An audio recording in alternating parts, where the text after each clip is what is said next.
Hello, welcome to my channel. Today I am on day number 5 of the Into the Meadow meditation.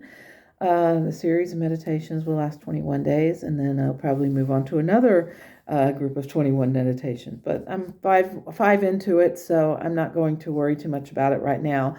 And I'm going to go ahead and open up the channel for starting and doing this. So I will do this. And again, whatever I play, it's just coming to me and it's nothing copyrighted. So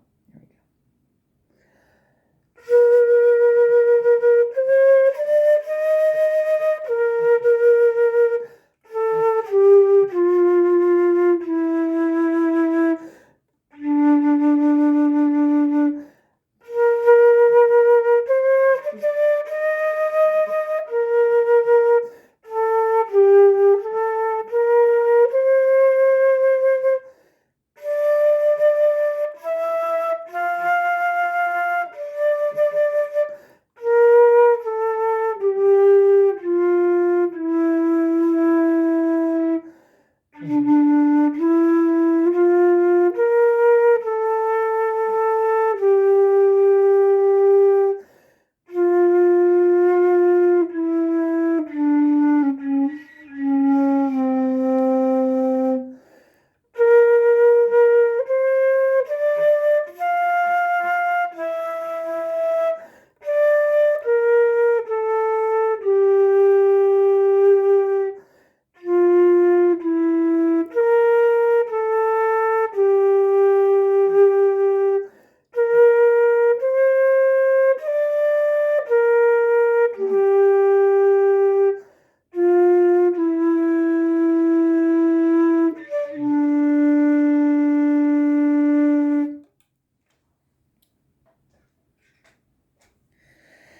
Today is March 17th, 2025, and we are on day 5 of Into the Meadow meditation.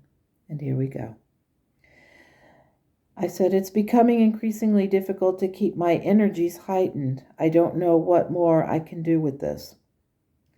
Ramón says, turn off the videos. Stop watching the news.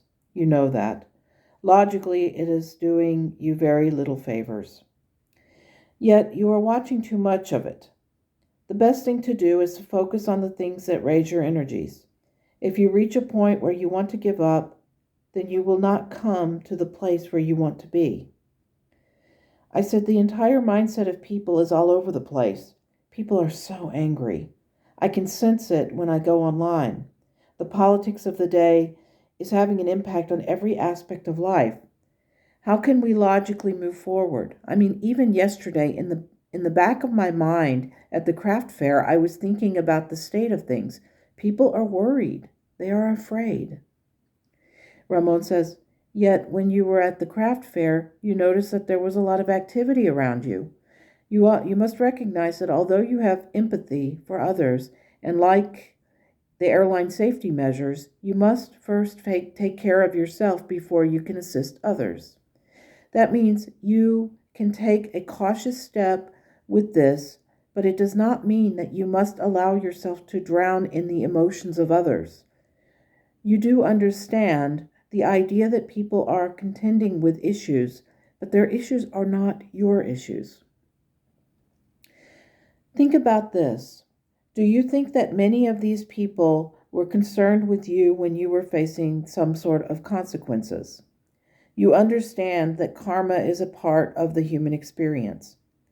Yet, a lot of people are receiving the karma they do not deserve, but the universe comes in and gives them a community to help them through these situations.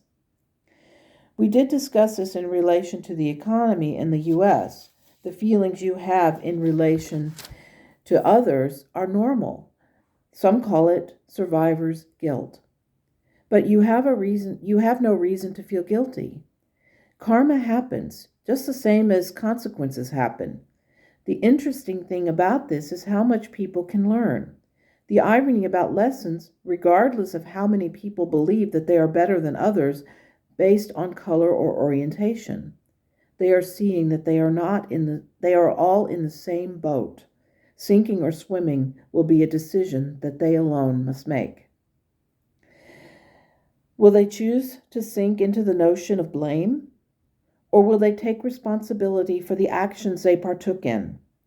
I know that you don't want to see bad things happen to good people, but the result in all of this will lie in the notion that people will ultimately decide which path is right for them given the circumstances that they must contend with.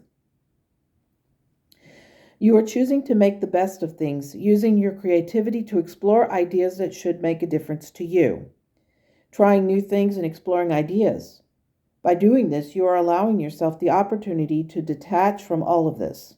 By not internalizing the events that are happening in the world, you are allowing yourself to break free from the constraints of them. Try calling on Henry David Thoreau and ask him what he would do as a transcendentalist. I said, okay, Henry David Thoreau, are you willing to speak with me? And Henry David Thoreau comes out and says, of course. And I said, thank you. I have admired your writing for a long time. What are your observations about what is going on? And Thoreau says, what I am seeing in the world is more tragic than a Shakespearean tragedy. You are all feeding into an ideology that is not of your highest good. You are falling into a notion that rugged individualism has a hope or a prayer of sustaining itself. The reality is, it does not. What I spent my life doing is writing about people finding their highest good. The problem is, so many people believed that they are not good. They believe that they are deserving of all the karma that they are receiving. I said, are they? I always thought cause and effect. Henry David Thoreau says, oh, of course, there is cause and effect. I never said that there wasn't. The thing is, you're seeing in the world what is happening when people take the notion of rugged individualism and turn it on its ear. The idea that individually people can accomplish great things is significant. But the problem lies in their belief that by doing things to promote that sense of self is going to ultimately fail. I do this so that I can accomplish that, all done for the sense of self. I recycle that can so that I can get a deposit on it. It ultimately is a good to recycle, but not for getting the money, but on the can, but instead of helping Mother Earth. The notion that doing good will reap reward as being the only reason for doing good deeds defeats the purpose of doing good. Do you see what I'm saying? I said, I think so, but let me see if I can get this right. When I recycle, I should be thinking about the ecological aspects of the act of recycling as opposed to the money I will get for doing so. And he says, that is exactly the point. Remember when you complained about the price of using the fund program in Germany after you first got there? I said, yes, but then I realized that by doing that, bringing the bottles in for the cash back on them, I was getting the money back, and the act of recycling them meant that I would not have to go to see empty bottles on the streets. And he says, yes, the act of doing that is an ecological benefit. When people cease to complain about the ecology, then they might be able to understand the overall benefit of it. In Germany, you are further along with that. I said, we still have a litter problem. People, especially around the McDonald's restaurants, throw their packages everywhere. And he says, yes, I see that. But as people begin to recognize their actions will one day reap consequences, this will continue. Ramón was telling you to not focus your level of joy on the consequences that others endure. That is precisely what he meant. The karma you have for making certain choices has reaped the karma that you are enjoying.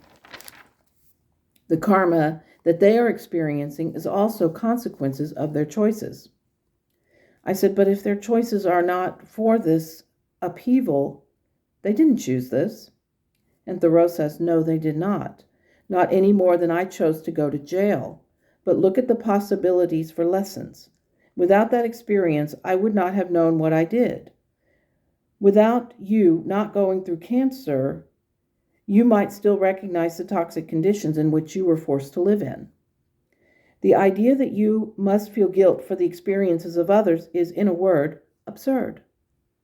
The universe is working in a certain way. All things happen for certain reasons or certain possibilities. You are in that experience to learn things. Once you learn them, then you know them.